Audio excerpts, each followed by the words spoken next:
सांझ की हल्की धूप पुराने पीपल की शाखाओं पर ठहरी हुई थी। मैं उसी चौपाल के किनारे चुपचाप बैठा उसका इंतजार कर रहा था। हाथों में उसका दिया हुआ छोटा सा कागज अब भी कांप रहा था। उस कागज पर लिखे शब्दों से अधिक उसकी खामोशी चुभ रही थी। गांव के लोग अपने घरों की ओर लौट रहे थे। हर चेहरे पर थकान थी, लेकिन मेरे भीतर तूफान चल रहा था। मैं बार बार उसी रास्ते को देख रहा था जहाँ से वह आती थी। दिल बार बार कह रहा था आज सब बदल जाएगा। वह आई थी, मगर उसकी आंखों में अपनापन नहीं था। उसने मेरी तरफ देखा, फिर नजरें तुरंत दूसरी ओर फेर ली। उसे एक पल ने मेरे कई वर्षों का विश्वास तोड़ दिया। मुझे तभी समझ आ गया, दर्द शब्दों से नहीं व्यवहार से मिलता है। उसने धीमी आवाज में कहा, अब हमारा मिलना ठीक नहीं है। मैंने मुस्कुराने की कोशिश की, मगर होठ साथ नहीं दे पाए। मेरे भीतर हजार सवाल थे, लेकिन आवाज कहीं खो गई थी। जिसे अपना संसार समझा था, वही सबसे दूर खड़ी थी। मैंने बहुत धीरे से पूछा, क्या मेरी कोई गलती थी? उसने बिना मेरी तरफ देखे बस सिर झुका लिया। उसकी चुप्पी ने मेरे प्रश्न का उत्तर दे दिया। कभी कभी मौन सबसे कठोर निर्णय बन जाता है। उस दिन पहली बार मुझे महसूस हुआ कि प्रेम हारता तो केवल वह इंसान है जो विश्वास खो देता है। मैंने उसे हमेशा समझने की कोशिश की थी, लेकिन उसने मुझे समझना कभी जरूरी ही नहीं समझा। मेरा नाम अनिरुद्ध था और उसका नाम नंदिनी। हम दोनों एक ही कस्बे में बड़े हुए थे। बचपन की छोटी छोटी यादें हमें अनजाने में जोड़ती रही। धीरे धीरे वह रिश्ता प्रेम में बदल गया। नंदिनी बहुत समझदार मानी जाती थी। हर कोई उसकी बातों की तारीफ करता था। मैं उसकी मुस्कान देखकर अपनी सारी परेशानियां भूल जाता। उसकी खुशी ही मेरी सबसे बड़ी चाहत बन गई थी। जब भी वह उदास होती, मैं बिना पूछे समझ जाता। उसकी आंखों की नमी मुझसे कभी छिप नहीं पाती थी, मगर मेरी चुप्पियों को उसने शायद कभी पढ़ना नहीं सीखा। यही बात धीरे धीरे हमारे बीच दूरी बनती गई। एक दिन उसने कहा, तुम अपनी बातें बताए क्यों नहीं? मैंने मुस्कुरा कर कहा, जो अपना होता है वह बिना कहे समझ लेता है। उसने उस समय कुछ नहीं कहा, बस हल्का सा मुस्कुरा दी। मुझे लगा उसने मेरी भावना समझ ली होगी, लेकिन समय हमेशा वैसा नहीं सोचता जैसा दिल चाहता है। कुछ रिश्ते धीरे धीरे शब्दों की कमी से कमजोर हो जाते हैं। हम दोनों साथ थे, मगर हमारे बीच अनकही दीवारें खड़ी होने लगीं। उन दीवारों को कोई देख नहीं सकता था। मैं अपने परिवार की जिम्मेदारियों में उलझता चला गया। घर की छोटी बड़ी परेशानियां मुझे भीतर से थका देती थी। मैं चाहता था कि नंदिनी मेरी खामोशी को समझे, लेकिन वह मेरी चुप्पी को दूरी समझने लगी। एक शाम उसने मिलने के लिए बुलाया। उसकी आवाज़ में पहले जैसी मिठास नहीं बची थी। मैं फिर भी पुराने मन से उसके सामने पहुंचा। सोचा आज सारी गलतफहमियां दूर हो जाएगी। उसने शांत स्वर में कहा, तुम पहले जैसी नहीं रही। मैंने उसकी आंखों में देखते हुए उत्तर दिया, जिम्मेदारियां इंसान बदल देता है, प्रेम नहीं बदलता। मगर शायद वह उत्तर उसके दिल तक नहीं पहुंचा।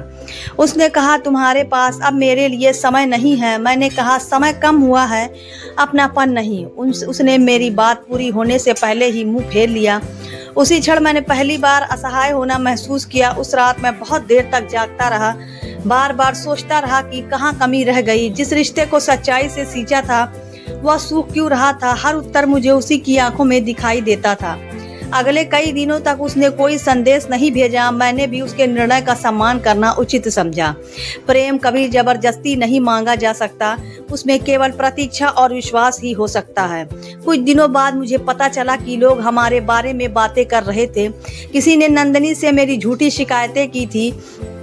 कहा गया था कि मैं अपने वादे भूल चुका हूँ। कहा गया था कि मेरे लिए उसका कोई महत्व नहीं बचा। जब यह बात मुझे मालूम हुई, मैं हैरान रह गया। मैंने कभी किसी को सफाई देनी नहीं सीखा था। मुझे विश्वास था कि नंदिनी मुझे सबसे अधिक जानती है, लेकिन शायद विश्वास से पहले उसने लोगों की बातें सुन ली थी। मैंने उससे मिलने की आखिरी कोशिश की। उसने मिलने की अनुमति तो दी, मगर चेहरे पर अपनापन नहीं था। मैं उसके सामने खड़ा था और वह दूर आसमान देख रही थी। उस दूरी ने मेरे भीतर बहुत कुछ तोड़ दिया। मैंने कहा, एक बार मेरी बात पूरी सुन लो।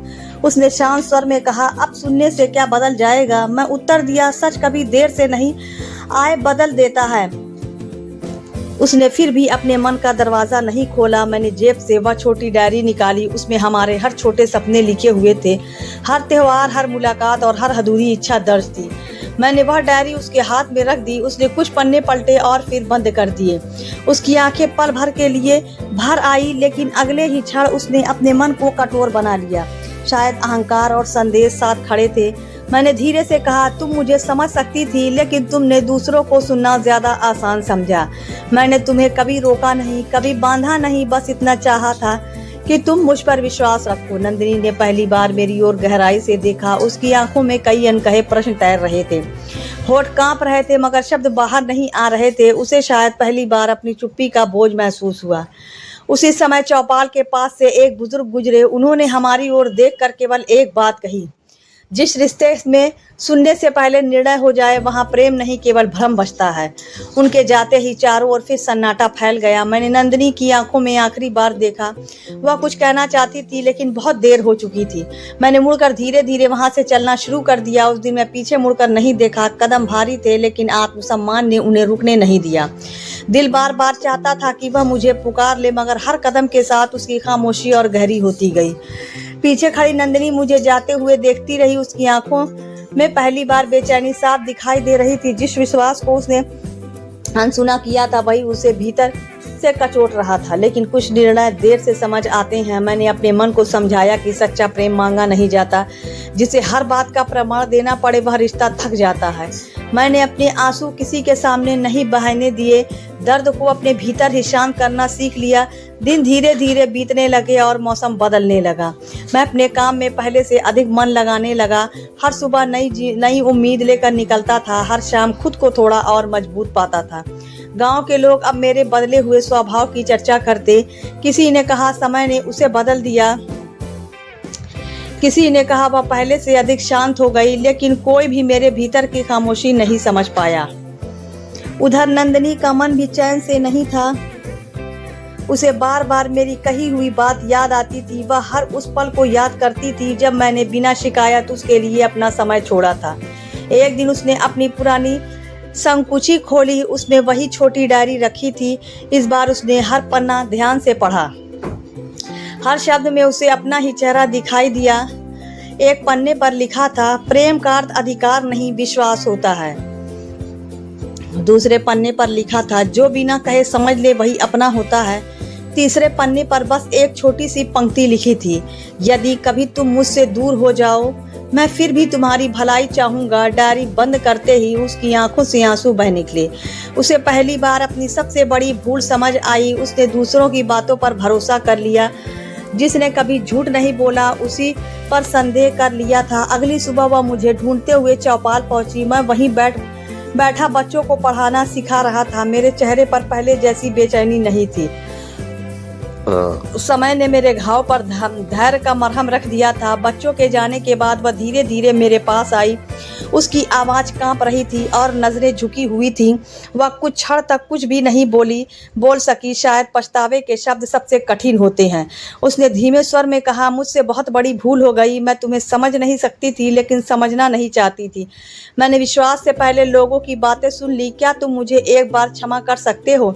मैंने कुछ पल उसकी ओर शांत होकर देखा। उसकी आंखों में बनावटीपन का कोई चिन्ह नहीं था। वहाँ केवल सच्चा पछतावा दिखाई दे रहा था। लेकिन मेरा मन अब पहले जैसा नहीं रहा था। मैंने शांत स्वर में कहा, क्षमा करना कठिन नहीं है। मैंने तुम्हें उसी दिन क्षमा कर दिया था, लेकिन टूटा हुआ विश्वास फिर वैसा नहीं बनता और आत्मसम्मान खोकर प्रेम नहीं बचाया जाता। वह मेरी बात सुनकर रो पड़ी। उसने कहा, मैं फिर से सब ठीक करना चाहती हूँ। मैं तुम्हारे साथ चलना चाहती हूँ। मैंने दूर से सही लेकिन सच पहचान लिया है। मैंने बहुत धीरे से उत्तर दिया, प्रेम केवल लौट आने का नाम नहीं होता। प्रेम समय रहते साथ खड़े रहने का नाम होता है। जब मुझे तुम्हारी सबसे अधिक जरूरत थी तब तुमने मुझे अकेला छोड़ दिया। वह चुपचाप सुनती रही। इस बार उसने मेरी बात बीच में नहीं रोकी। शायद अब वह सचमुच समझना सीख चुकी थी। लेकिन समय किसी के लिए पीछे नहीं लौटता। मैंने कहा, मैं तुम्हारे लिए कभी बुरा नहीं सोचूंगा। तुम्हारी खुशियों की दुआ हमेशा करूंगा। लेकिन अब मेरा रास्ता अलग है। इस बार मैं अपने आत्मसम्मान का साथ नहीं छोड़ूंगा। नंदिनी ने कांपते हाथों से वह डायरी मुझे लौटा दी। मैंने मुस्कुराकर उसे वापस उसकी ओर बढ़ा दिया। मैंने कहा, इसे अपने पास रखो, यह तुम्हें विश्वास की कीमत हमेशा याद दिलाएगी। उसने डायरी अपने सीने से लगा ली। उसकी आंखों में आंसू थे, मगर शिकायत नहीं थी। वह समझ चुकी थी कि हर गलती सुधारी नहीं जा सकती, कुछ भूले केवल जीवन भर सिखाती रहती हैं। मैं वहाँ से धीरे धीरे अपने रास्ते पर बढ़ गया। इस बार मेरे कदमों में दर्द कम और संतुलन अधिक था। मैंने प्रेम को खोया नहीं था, मैंने केवल अपने आत्मसम्मान को बचा लिया था। पीछे मुड़कर देखा तो नंदिनी वहीं खड़ी थी। वह मुझे रोक नहीं रही थी। शायद अब वह समझ चुकी थी, सच्चा प्रेम बंधन नहीं विश्वास मांगता है। उस दिन सूरज धीरे धीरे डूब रहा था, लेकिन मेरे भीतर एक नई सुबह जन्म ले चुकी थी। मैंने जाना कि प्रेम जीवन का सबसे सुंदर अनुभव है, पर आत्मसम्मान उससे भी अधिक आवश्यक होता है। आखिरी संदेश, जो इंसान आपको बिना सुने ही गलत समझ ले, उससे शिकायत मत रखिए। सच्चा प्रेम वही टिकता है जहाँ विश्वास, सम्मान और समझ साथ रहते हैं, क्योंकि टूटा हुआ विश्वास लौट सकता है, लेकिन खोया हुआ आत्मसम्मान कभी नहीं।